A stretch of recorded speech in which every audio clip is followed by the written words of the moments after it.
This video is meant to show the process of going from aluminum trim coil to a finished wrapped window. The aluminum trim coil is 50 feet long and 2 feet wide. We only need about 8 inches to wrap around the piece of trim, so you can get 3 strips, 3 8-inch strips out of the 24-inch wide aluminum coil. Usually you measure off about 10 feet if you've got a 10.5 foot break like this. You can measure that off and make 10 foot by 8-inch strips and then bend them to the right size. Alternately, you could just cut, if you've got a lot of the same 46-inch or something specific, you could cut your length 2 feet wide and 46-inch or whatever your specific measurement is, and then cut those into 8-inch strips if you're going to use a lot of the same size.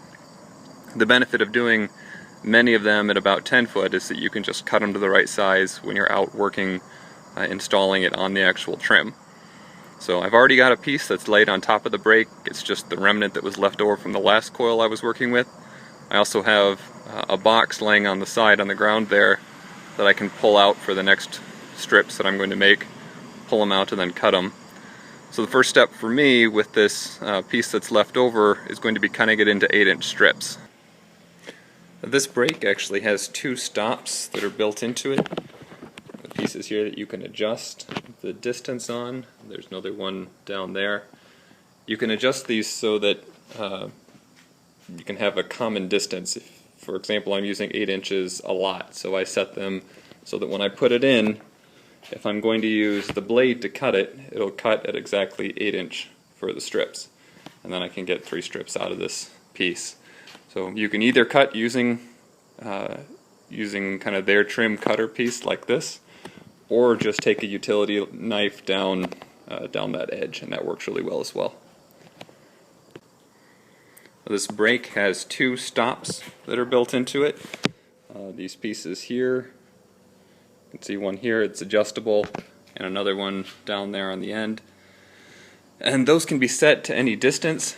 So if you're going to make a lot of cuts or measurements to the same width, then you can set them. Here I've set it to 8 inches, so that if I'm going to cut using their trim cutter tool, then I can do that over and over again and get 8-inch strips out of these.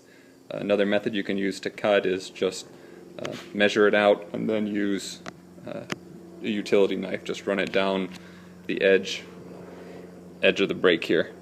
And that works really well, and it separates. So I've clamped this piece down. This is the clamp handle here. The brake piece is below. We'll use that in just a minute. Now I'm just going to run the cutter down it. And here it's usually helpful to use 2 hands, so I'm going to do that quickly. Alright, I ran the cutting tool down. It cuts very easily. Now we have an 8-inch strip that's stuck in there. I want to show one that's already been bent to see what we're going to try to get to. So this is a piece that's already been bent. It's just a short piece. It used to be a 10-foot section. I used the rest of it on a different window. This is what was left over. So the first thing, this side right here is about 2 inches. So we're going to have to measure off 2 inches before we make our first bend. And then we go across, and it's about 3.5 inches. Just a little bit over on any of these extra. So the first one is a straight 2 inches. Here I go between a 1/16 and an 1/8 of an inch over the 3.5-inch mark. Again, it's going to be holding a 2x4 in the middle, and then about 1.5 inches, just a 1/16 or so over 1.5 inches. And whatever is left over is that lip, the little flange on the outside. Okay, so the first one we're going to do is that 2-inch bend, and in order to do that, because it's a outside bend where this is going to be, the white side's going to be on the outside, I've got to flip this over. Alright, I flipped it over. It's now gray side up. The coated white side is down. Measured out 2 inches on either side. Made sure it was consistent all the way through, and clamped it down with this clamp. So just push that down. Now we're going to pull up on the brake, and it just bends it up, trying to show that about 90-degree angle that's made easily. Alright, you may notice it's a little bit more than a 90-degree angle, and part of that's because I'm doing it with one hand while videotaping. and part of it is so that it will pinch the board a little bit, makes installation a little bit easier. So you can imagine that's going to end up pinching in on, here it shows a little better, pinching on the board a little bit. So while I had the camera off, I measured out just over 3.5 inches, add a 1/16 to an 1/8, and we're ready for our next bend. Alright, vent it up, and now we need to unlock it and flip it over for the final bend. Unlock the brake, take the piece out, flip it over,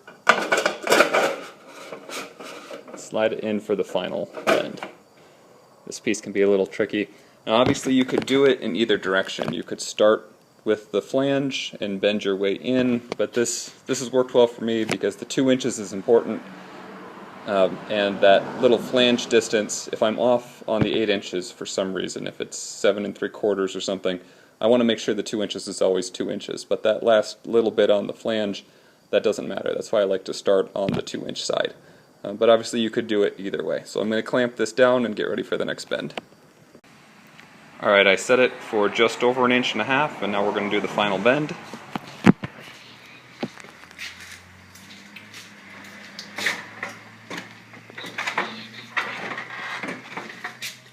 Alright, we can unlock it and pull the piece out. Kind of look down it. You can see we've replicated that other piece, and we're ready to install it. Right, we're getting ready to install the piece on the side here. The bottom has already been installed. I don't have any windows that don't have bottom already installed on them, but I think you'll get the idea by the time we're done. We do have to cut out sections and make little tabs. You can see those on this bottom one. You cut out the piece where the 2x4 is going up and then make a tab that the side piece is going to go on, but you do the same thing on the sides to make a tab for the top. So you should be able to replicate the process after we go through the side. So the first thing we're going to do is cut this piece so that it will fit on. We're going to cut out the 3.5 inches at the top and cut for the little slope down here. So usually hold it up and just make a marking directly on it. I guess other than that, we still have to measure and cut it to the right size because this was just a random piece that was left over. So first we'll cut it to the right size and then make those notched cuts. And here there's a little gap in this one, but it shouldn't make any difference. Alright, I measured the window and it's right at 46 inches, so I marked our piece of trim and then used a square to extend that marking all the way around. And the first thing we're going to do is score that top, and for that I'll use a utility knife to score across it and make it usually do 3 or 4 passes across, just make it fairly deep, and then I cut the other 2 sides. If you've got really good tin snips and you can maneuver around, then you can go ahead and do it that way. This is a good alternative way so you don't bend up the aluminum very much. Here's video, Jamie. Okay. Alright, I've scored the top, and now I'm going to cut the side.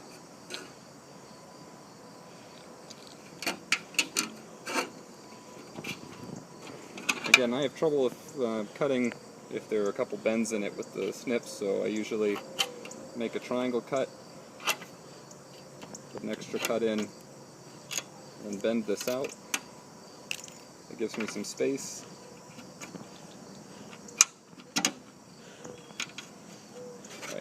Once that's done, and it's already been scored, it bends and you'll break it right to size. Alright, now that it's been cut to the right size, I set it in there loosely over top of the 2x4. It's in at the top, sticking out a little at the bottom. Now we need to make cuts so that it will fit in and we can make that flange. So I've marked lines here. See if we can capture that. There's a line and another line about 1 inch up. We're going to cut all the way down on the edge and then fold over this tab so it fits in there.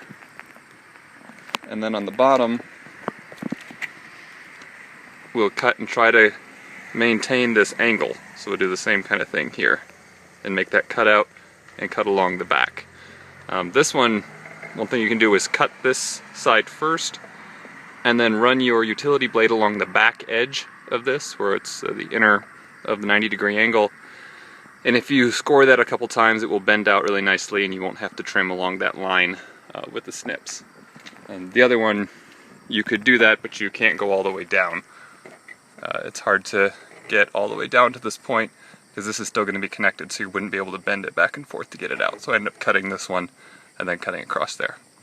Alright, I'll go ahead and make those cuts and get it ready to put in place. After making those cuts, I used a square to make a very tight bend for the tab that's bent over there. Then you can see I attached it with a couple nails on the top, and then one in the corner there. This is to avoid face nailing, or nailing on the visible front face. So there's one in the corner there, and then the two that are up at the top are going to be covered by the upper piece. I've attached both sides now. If you have any trouble getting the piece all the way in, you can use a little piece of 2x4 to kind of spread out the impact of a hammer and hammer in over top. That'll help it seat right up nicely. Afterwards, I measured the top, and the only difference here is you're going to leave an extra 1.5 inches on either side, so 3 inches total, so that you can wrap the sides, the top and the sides, around. So I cut that piece, and we're going to go through the same process, cut out the excess on the bottom here. So cut this out, this section of the upper piece. I'm going to do that on both sides, and then there'll be a little lip that can fit in along the top, and I'll show that in just a minute. I've mounted the top piece on. You can see the cuts that were made and the nails that are on the underside to hold that in. I've nailed in the flange along the top and pre-cut these approximately 1.5 inch cuts so it can be bent around the edge here. Now, you can either use a piece of wood to line up against there, maybe hold one side, or directly nailing very carefully, just using the hammer lightly on this over and over again. You can get a nice bend. Do the top one first, and then the side one, and then put, usually I put 2 nails in on the side. So I'm going to go ahead and do that. Alright, so first we're going to nail this part down. Just hammer it down. It folds over nicely. And you can just hold against this. If you want, you can use a 2x4.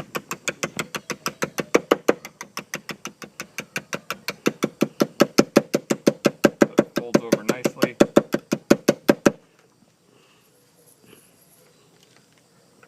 Put a nail in it. Sometimes this takes a couple times if I'm not right on center.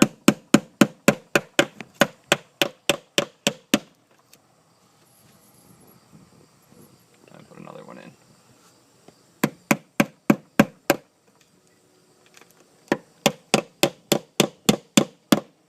Alright, and then the corner is done.